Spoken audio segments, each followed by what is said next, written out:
CM Manohar Lal 4 जनसंवाद कार्यक्रमों में सुनेंगे लोगों की समस्याएं। वार्ड 10 में आयोजित जनसंवाद में पहुंचे सैकड़ों वार्डवासी, सीएम का किया गया भव्य स्वागत। जनसंवाद में सबसे अधिक शिकायत जमीन से जुड़े हुए मामलों की आई।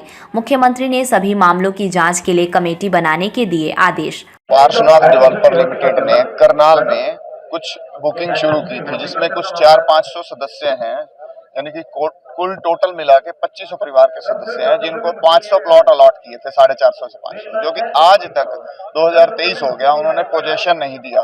उनका मुद्दा ये है कि आज तक उन्होंने ईडीसी आईडीसी जो पब्लिक से 100% चार्ज कर ली है, वो डिपार्टमेंट में कंट्री टाउन प्लानिंग में जमा नहीं कराई आज तक। अब सरकार ने एक स्कीम चलाई है, समाधान से विकास। कितने लोगों को जो प्रभाव हुआ है, कितना बड़ा फ्रॉड है? टोटल परिवार के सदस्य तो 2500 हैं, वैसे कुल 450 से 500 प्लॉट आ जाते हैं उसमें। मुख्यमंत्री के सामने शिकायत, मुख्यमंत्री जी ने आश्वासन दिया है एक समिति गठित करेंगे। उस समिति में जब तक इस पार्श्वनाथ का हल नहीं निकल जाता तब तक हम चैन नहीं लेंगे, और तब तक हम पार्श्वनाथ की कोई बात भी नहीं करेंगे। थोड़ा सा समय मांगा है। और सीएम मनोहर लाल आज करनाल में जनसंवाद कर रहे हैं।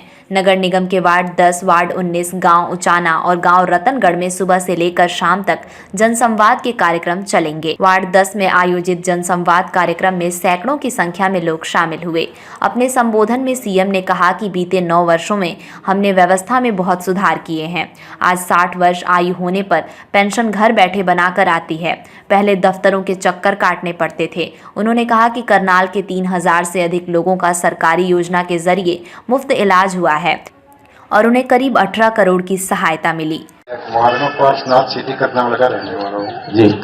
हम पिछले 5 साल से लगातार सिटी की समस्याओं के बारे में हर स्तर पर शिकायत करते जा रहे हैं। पार्श्वनाथ एक प्राइवेट कॉलोनी है जी सर, और कॉलोनाइजर का शायद झगड़ा है डिपार्टमेंट से, वही है ना? जी सर। हाँ, वो आया है मेरे पास झगड़ा, और मैंने स्पेशल एक कमेटी बनाने के लिए विचार किया है। आज ही मैं कराते ही काम, क्योंकि डिपार्टमेंट तो अगर ईडीसी का पैसा जमा नहीं होता है तो डिपार्टमेंट नहीं कराता है।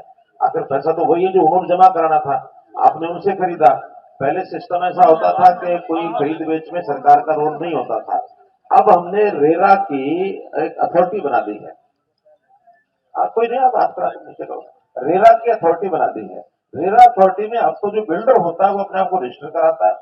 जो पैसा वो लेता है प्लॉट होल्डर से, वो पैसा एक अकाउंट में जाता है, 30% उसको मिलता है, 70% वो खर्चा जो होता है उसको मिलता है, और उसमें ईडीसी का पैसा भी उसमें से निकाल करके वो मानो टाउन कंट्री प्लानिंग का है या म्युनिसिपल कमेटी का है, उनको जमा कराते हैं ताकि विकास का काम साथ साथ हो जाए।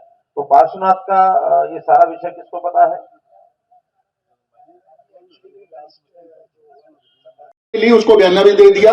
और सर वो है नहीं, पुलिस से मिलके और भारतीय पेट्रोलियम के अधिकार से मिलकर के उसने पुलिस को पता नहीं सर क्या दिया क्या लिया, भगवान जाने। सर पुलिस ने मेरी एक नहीं सुनी, और वो सर 27/3/2019 को मेरा पेट्रोल बंद करवा दिया। मेरे को कोई नोटिस नहीं किया गया। सीएम साहब उसके बाद में एससी कमीशन में गया, एससी कमीशन ने एसपी साहब को बुलाया, डीसी साहब को बुलाया। कोई एफआईआर है सर? एफआईआर है सर। सुनो ना, कहाँ, कौन से थाने में?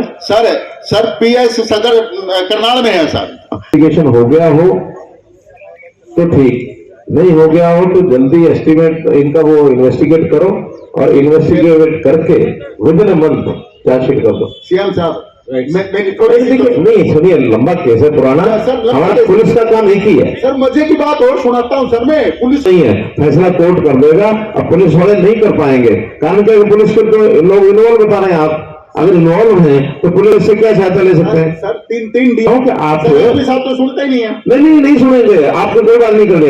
1 महीना ये अपनी इन्वेस्टिगेशन करेंगे और कोर्ट चार्जशीट कर देंगे कोर्ट में। उसके बाद कोर्ट जाने, आप जानो, पुलिस को गवाही देंगे। कोर्ट का तो मैटर नहीं है सर, नहीं लेके देंगे आपको। भैया साहब 1 मिनट तो सुनो सर, बहस नहीं करनी। जनसंवाद में सबसे अधिक शिकायतें जमीन संबंधी मामलों और प्राइवेट बिल्डर पार्श्वनाथ सिटी के खिलाफ दी गई। कई लोगों ने कहा कि उनके प्लाट पर अवैध कब्जे किए गए और जमीनों की फर्जी रजिस्ट्री करवाई गई। शिकायतकर्ता ने आरोप लगाया कि पुलिस ने शिकायत पर कोई एक्शन नहीं लिया। सीएम ने इस पर संज्ञान लेते हुए तुरंत एसपी करनाल को आरोपी के खिलाफ धोखाधड़ी का केस दर्ज करने के निर्देश दिए। वहीं पार्श्वनाथ सिटी के बाशिंदों ने बिल्डर पर सरकार और उनके साथ करोड़ों की धांधली करने के आरोप लगाए। इस शिकायत पर भी सीएम ने तुरंत एक्शन लिया और कहा कि पार्श्वनाथ का मामला उनकी जानकारी में आया है। इस शिकायत पर भी सीएम ने तुरंत एक्शन लिया और कहा कि पार्श्वनाथ का मामला उनकी जानकारी में आया है, इस पर जल्द कार्रवाई होगी।